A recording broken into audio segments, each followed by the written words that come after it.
Hey family, Danny here. How are you? Just want to pop in and talk a little bit about this week's rollout of Blood Hunt, which I was super excited for. I do have to preface this by saying that I have not gotten to everything on my pull list, which would include the Red Band Blood Hunt issue 2 and Amazing Spider-Man 50.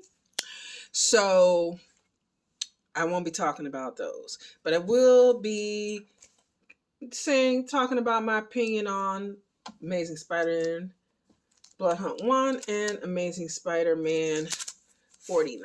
So, of course, Spider-Man, I'm always there. I have not kept it a secret that Spider-Man is probably my favorite because, like I said, he was my first superhero love. So in this one, we see Spider-Man teaming up with Misty and Lizard, and he's been fighting off hordes of vampires and trying to save as many people as he can, and which is a difficult job because at that point he had been doing it by himself. When we first saw him, I think it was in Free Comic Book Day, he was in Manhattan down there fighting, and just kind of catching it, and then he happened to see them. He kind of teams up with them. And, like as usual, his goal is to save as many people as he can. That's how Peter Parker is. And he finds out from Misty and Lizard that they have been helping Dr. Mike. And he's like, Dr. Mike? And come to find out, Dr. Mike is Michael Morbius, which he's like, oh, he lets you call him Dr. Mike, which is kind of funny because I'd never heard of that either. But okay, but he finds out that he's trying to come up with a cure for this situation, and he has gotten kidnapped. They don't know where he is, him and Colleen, so they're kind of looking for them. In the meantime, he runs, he and Misty and Lizard kind of run across this priest, and they're in this church, and this church gets attacked.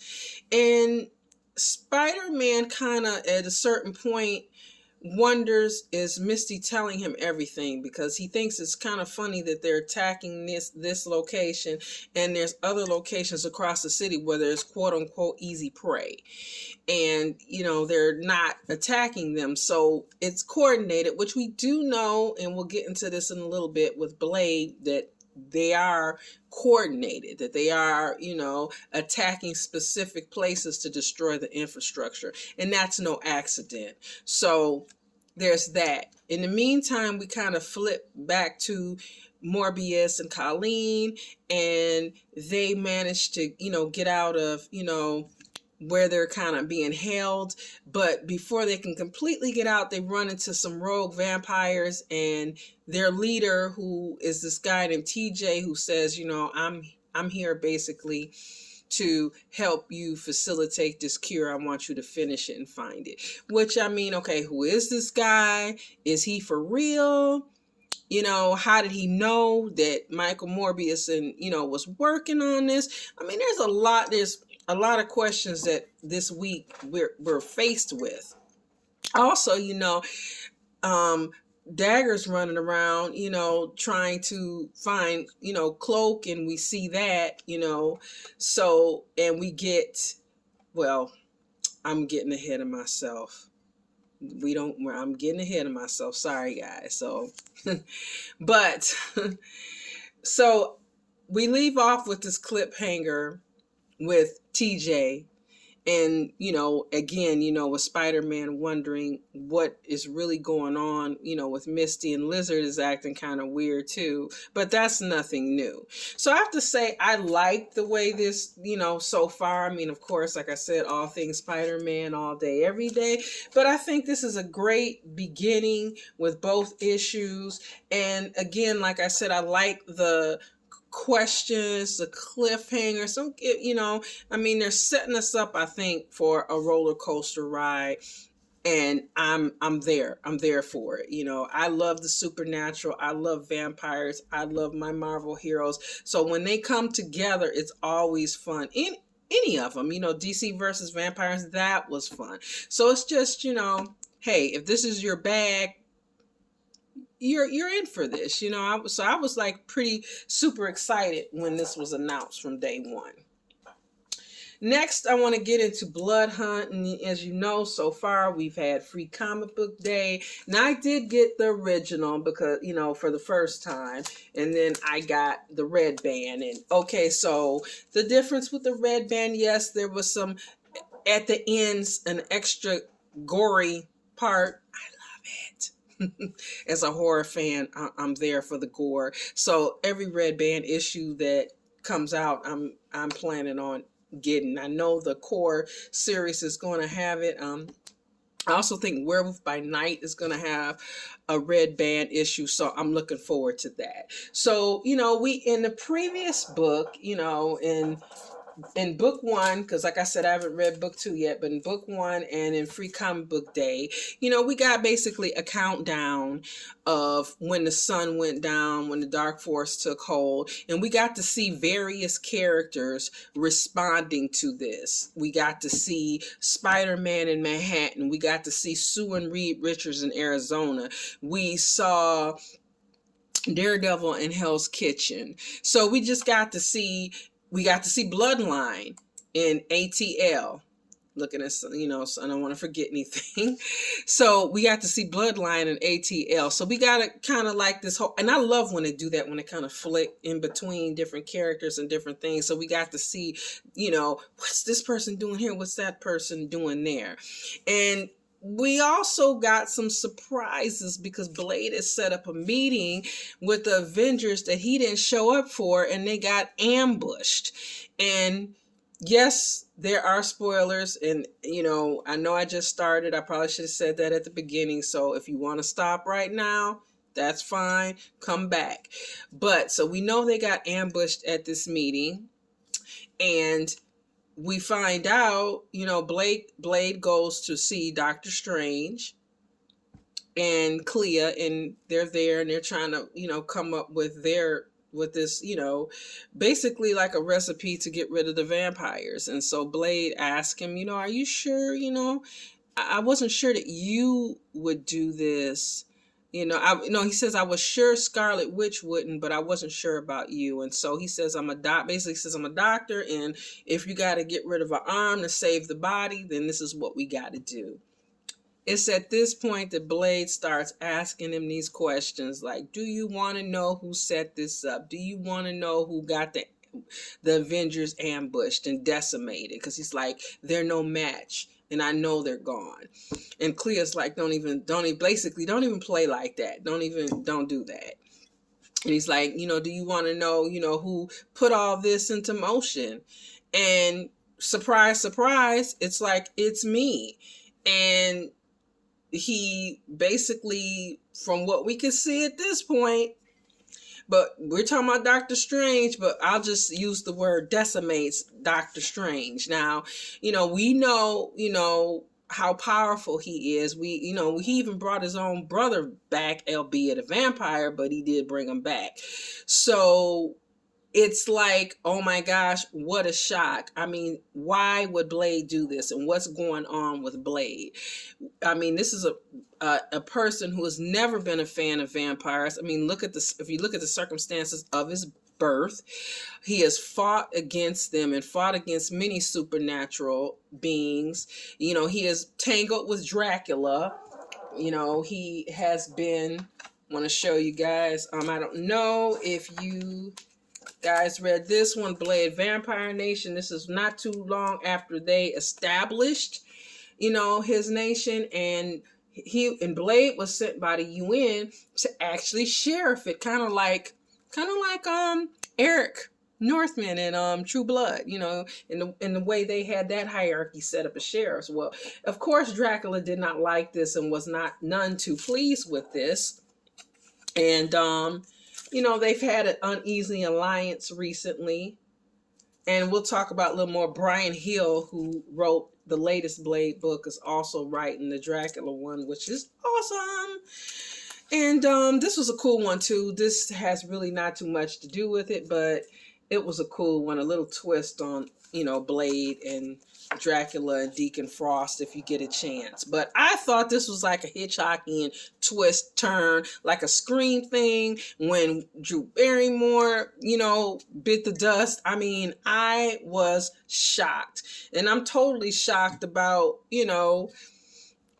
why. Like, I mean, to see Doctor Strange go down, to see the Avengers just get, it was kind of like if you saw Game of Thrones when the Dothrakis just came running out, which we're not even going to talk about season 8 of Game of Thrones. I know I'm getting into something else, but don't get me started. But if you watched it, then you know how quickly the Dothrakis just got annihilated, and it was just crazy, and it was just a shock. I feel like this is kind of like a shocker like that. The fact that Blade was behind it was shocking enough, and then him, oh my gosh. So we're roller coaster ride, cliffhanger already, just shocked, just complete shock. They're really, pulling out all the stops in this. Next up is Blood Hunters. Now, this one, I am, like I said in another video, I'm a fan of Motley Crue's. I love similar, sometimes dissimilar, unexpected people teaming up. I always think that's cool. And Hawkeye always gives us some comic relief. Man Wolf is a cool character. Dagger is cool. So I'm like, this was intriguing to me. And to see, we open up like Clint is like on the run, and he's sitting in this restaurant, and they find him, and then all of a sudden, as they're about to arrest him, a vampire just comes, crashing through the restaurant window, and he helps them. He starts fighting vampires. He gets a lot of the survivors. He kind of rounds them up and gets them on top of this building. He gives this funny speech. If you know a character Hawkeye, like I said, comedy, he's a funny guy. And he gives this really funny speech, about how resilient New Yorkers are and all the things they've been through. And, it's rousing, but it also has humor in it. And I think this is cool because it gives us a little bit of comic relief in these serious books. And I thought that was cute. And so we also have, Dagger running around. She's trying to find, Cloak, and find a cure to make sure he's okay. Meanwhile, Man Wolf is walking around with his dad, Jay Jonah, because it kind of flips, in between these different threads. And they get attacked, and Jay Jonah's like, well, should we call Spider-Man? And Man Wolf's like, no, we don't have time for that. And so he saves his dad, and kind of diffuses the situation. And, Jay Jonah's like, oh, we didn't need that old spill Spider-Man anyway. So he's just still his funny, amusing self. And when we flip to Dagger, who is, fighting some vamps that, that her and Cloak had actually, kind of put down as criminals. And she, is upset after she, puts them down, and she's kind of sitting down and crying. And then who should come up? Who should come up behind her? This lady, Miss Elsa Bloodstone. I am a huge fan of Werewolf by Night. In fact, my lovely son bought these for me. I'm going to take the time to show these off. And the other one, this one. Yep. So I got Jack, my werewolf, and Miss Elsa. So I was excited to see her because I love her. She is one of my favorites. So this one, like I said, I really enjoyed this one. I enjoyed the comic relief. I enjoyed having these different characters team up, and I liked it. So that one would be, if it was Siskel and Ebert, to quote them, it would be a thumbs up if you remember that. Now, next up is Dracula. Now, as I've said many times, Dracula is my favorite. And I've always been fascinated by the real life person, the movies, And so this was no different. So we open up with Dracula. He's leaving his nation. He's been keeping tabs on Bloodline, unbeknownst to her, of course. And so this is so serious that his spy, who actually reported back to him, he put down. Because he said, does anybody else know that you've been watching her? And this is how serious this is. He did not want anybody to know. So he travels to Atlanta, where Bloodline is, and she's out with her friends. And of course, the sun starts going down. She starts feeling a little funny because, that dark force is pulling on her as well. And so she, jumps out and tries to keep them safe because, she loves her friends. That's one of the things I like about her, that vulnerability and love that she shows her friends. And so she jumps out and she's fighting vampires. And then she notices as she's fighting, they start, disappearing real quick. And so she's like, I'm not by myself. And she looks up, and who is it? It's Dracula. And she has this really cool line where she says, she's thinking my dad was the best fighter I've ever seen, but now I know what it's like to see the most powerful. And of course she's frightened. This is her dad's mortal enemy. They've tangled, lots of times. And like I said, that uneasy thing with him being the sheriff, they bumped heads of his nation.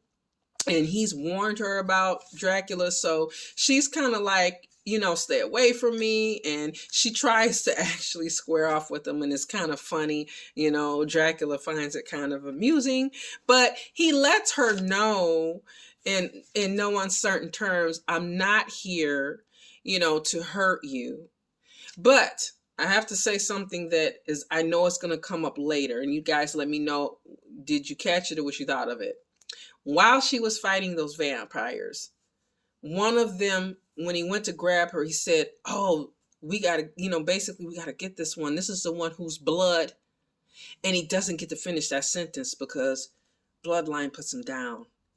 But so there's something about her blood. And so Dracula basically gives her the Terminator speech with a little tweak. Instead of saying, come with me, Sarah Connor, if you want to live. I know, it's not exactly.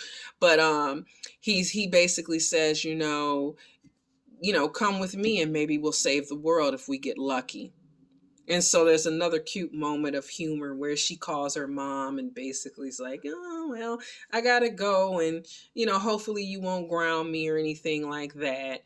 Like I said, I really enjoyed this. I enjoyed Brielle, so I knew I was going to get this one. I enjoyed Dracula. I enjoyed her from her very first introduction. If you got the 2022 Judgment Day free comic, actually in here, she has a story in here, so she's kind of, introduced here. And of course she had recently her own comic. So that, which was really good. I enjoyed. Her dad was in there with her. And we also got to see Deacon Frost. That was interesting too. So I was there, and I love Dracula. And the Marvel version of Dracula, I think they've done a great job, the way they portrayed him over time. He's strong, he's stoic, he's powerful, he's got that ancient coolness about him. And I know there are people, I have, friends, acquaintances who don't like the way he looks in the Marvel books, the whole blonde look or whatever. But I don't really think that's super important with him because we know he can take on different forms and things of that nature. And even in the movies, he hasn't looked the same. If you look over the years at the many movies that have been made, he doesn't look the same. Gary Oldman's Dracula doesn't look like Christopher Lee's at all.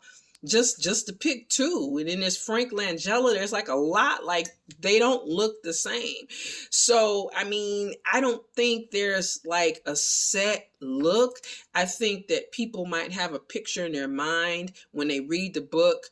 And I know in Francis Ford Coppola's version of Dracula, they did do a great job of when he was younger, making him look like, if you've seen pictures or representations of the actual individual, they did a great job of making Gary Oldman resemble him in the opening of the movie. But whenever he was in his young form, but when he was in that old with a lot of people used to say the French Bond look back in the day, of course, he didn't look like that. So I think you can kind of play around with the look. I don't think the look is the most important thing with Dracula.